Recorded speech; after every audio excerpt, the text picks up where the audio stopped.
All right, we are here at the Fort Hall Indian Reservation for the 60th Annual Indian Festival.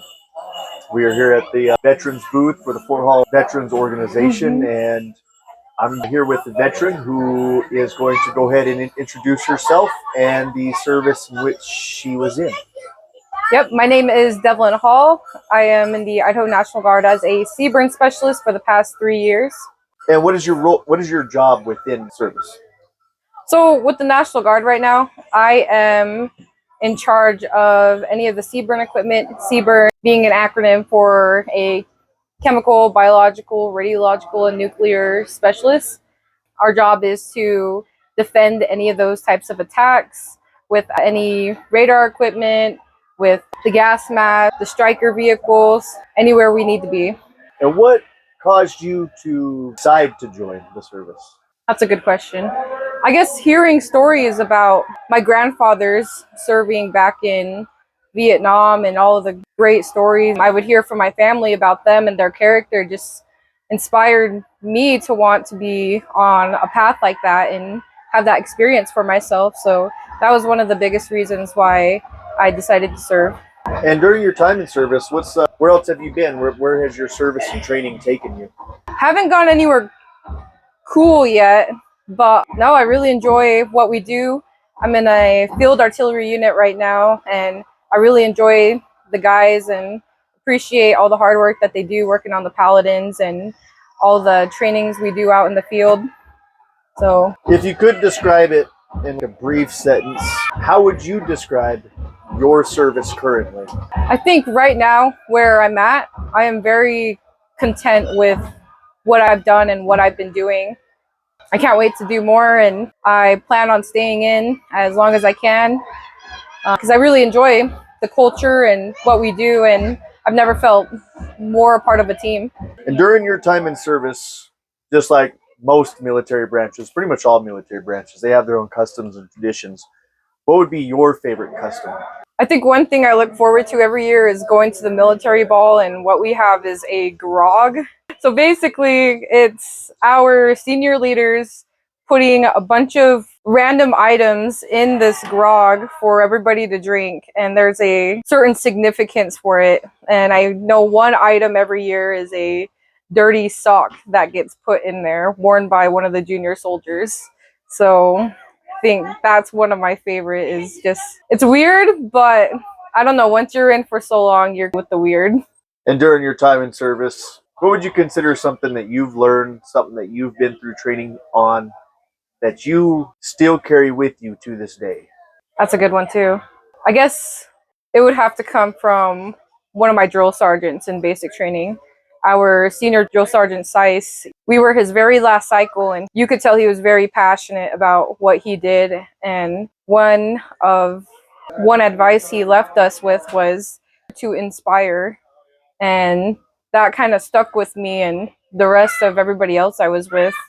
And that's one of the most impactful words that anybody has given me so far right now. I've had so many great leaders, but starting with him and those words, aspire to inspire, that's really what was most impactful. It sounds like you've had quite a few people that you've looked up to in your time in service. And I'm sure you yourself, working to be a leader, will have that impact on others. Can you share a memory, a story from your time in service, something that still makes you smile and laugh, or laugh? Doesn't have to be both. I think one thing that always makes me laugh is the people that you meet while you're wearing the uniform. There's so many different personalities and so many people from different backgrounds that join the military for various reasons. But it's very cool to see all these people from different backgrounds come together to accomplish something, whether that's a detail or a mission or whatever in between. But no, I have some friends at my current unit, and they're just characters. So I think I can't say a specific memory, but just the people in general. The type of cohesion, the friendships that is created within your time in service. From my understanding, my experience, would you say when it gets to a certain point where you guys are suffering together, it creates an understanding amongst your peers to the point that you guys become each other's your leverage, your joy, help each other through the sorrows. Would you say that would be along the lines of what you're trying to describe? Absolutely. There's a saying throughout the military, and it's to embrace the suck. And it's so much easier to embrace the suck when there's other people with you. And from my understanding, just a couple years ago, you were also crowned Miss Shoshone Bannock here in Fort Hall, Idaho. That is correct. I was the 58th Miss Shoshone Bannock of the Shoshone Bannock tribes, and having the honor to represent myself, my family, my tribe, and the Idaho National Guard in a way. It's a really great opportunity, and it helped me become a better person, and I would say a better soldier. All the families and all the kids around, my understanding also is that Miss Shoban has an opportunity to travel, to go to represent our people in other areas. Is there a moment or a location that you would consider your favorite? I most enjoy coming to community events. Outside of our community, I would have to say Fort Lauderdale, Florida. Attended the Seminole Tribal Fair, and it was a one-of-a-kind experience. I've met so many people down there, and so many different cultures out there amongst all these federally recognized tribes, and that was really incredible to see for myself. And when you served as Miss Shoban, you were still currently in the service. You mentioned that in a way you got to represent the unit that you were with as well. Can you describe a situation in which you had these two titles in which they were performed at the same time in their duties? Yes, I had really great leadership when I had the title. It was actually my section chief that advocated for me to be recognized by the National Guard on their Facebook page. And I had a own news story on the Idaho National Guard Facebook page. And it was told to me that that post had the most interactions out of all the posts throughout the year. And it felt good to be recognized in that way, to know that I'm on a good path, not only in my personal life, but in my military career. And how many more years do you think this is going to be a lifetime career? I know everybody says to shoot for 20, but I think I could make it to at least 10. How many more years on your current act? I have 3 years left, so I guess we'll see. I like where I'm at. I like what I'm doing. I don't know. I guess we'll see where I go then. So one thing that I also understand is that being a reservist, you have the opportunity to also create yourself a life in the civilian world. And what is it that you do? I'm not working right now.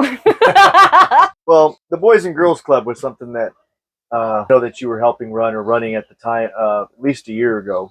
Was that something that you think that you would want to continue to do? A lot of feedback within the community, your reputation, you being young and being able to create and be Miss Show Band, serving in the military. A lot of people actually started looking up to you and giving feedback that they really appreciated your time in the Boys and Girls Club. Is that something that maybe you'd continue to do along the lines of community service? I really enjoy working with kids, and when I first started that job, I was really nervous because I've never worked with kids before up until that point. So I'm really passionate about working with kids, about their general well-being, and I think that's something I want to keep in my own career. Yeah, it was an awesome experience. Well, it sounds like you have a lot more promise to the community, a lot more promise to your own career.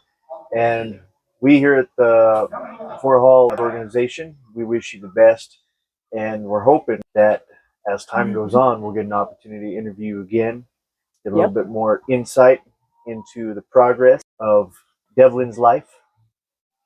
But till that moment, is there anything that you would like to pass on to the youth who may be considering joining the military? I would say to take your time looking at the branches, to do your research. Young, and home's not going anywhere. And I think everybody else would agree that when you leave and come back, it's all going to be the same, just as you left it. So there's no rush about anything, but if this is an experience you want, if you want camaraderie, if you want a team, and I guess, a community in a way outside of your own community, and I would suggest you going to the military. All right. Okay. That is all that we have for you today. Thank you very much for joining us and helping us in our quest to record and document veterans' lives and experiences. And I just want to personally thank you. you. Are dismissed. Sounds good.